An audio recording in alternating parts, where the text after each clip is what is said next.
So Magnetis MM1 is a phase 1, a multi-part study, basically evaluating the safety of this new bispecific antibody, elranatamab, which targets the B-cell maturation antigen on the myeloma cells and CD3 on the host T cells.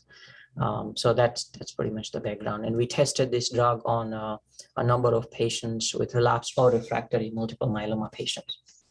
So it was a phase 1 study, and in a part 1, we treated around 30 patients at a different dose level to show the safety and also find the recommended phase 2 dose.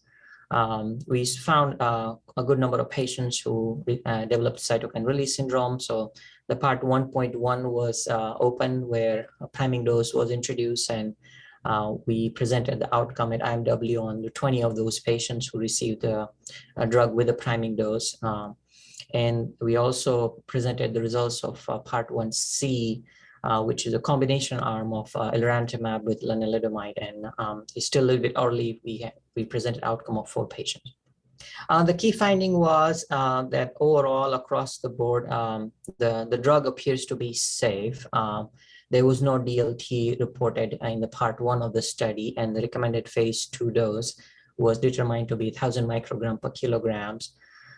We also learned that the cytokine release syndrome was quite common, but most of the CRS events were grade 1 or 2. And they were only seen during the cycle 1 of the study. So subsequently, patients tolerated the treatment well without any ongoing cytokine release syndromes.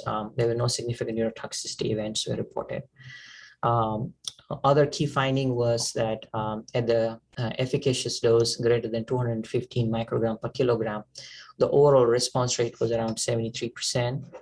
At the recommended phase 2 dose, which is 1,000 microgram per kilogram, the overall response rate was 83.3%.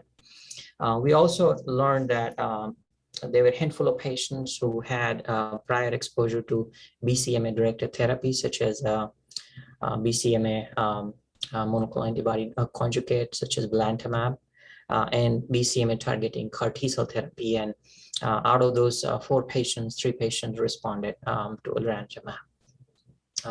The drug in combination with the lenalidomide was also determined to be safe, but although only 4 patients data, but overall there was no new safety signals, and the overall response rates were also comparable to the monotherapy arm. It's still a little bit early to say anything because it's still a phase 1 study.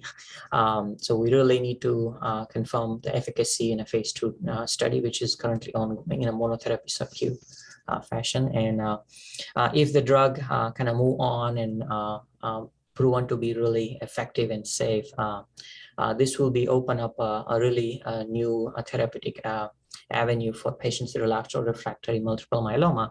The drug appears to be tolerable even in older frail patients, at least in our experience. And the responses appears to be durable. So patients who respond early on continues to maintain the responses. So, and it was good to see that handful of patients with prior BCMA CAR T failure were also be able to salvage with this therapy. So I think I see this drug being used in relapsed or refractory setting. Hopefully with the future studies, we'll be testing this in earlier lines of therapies.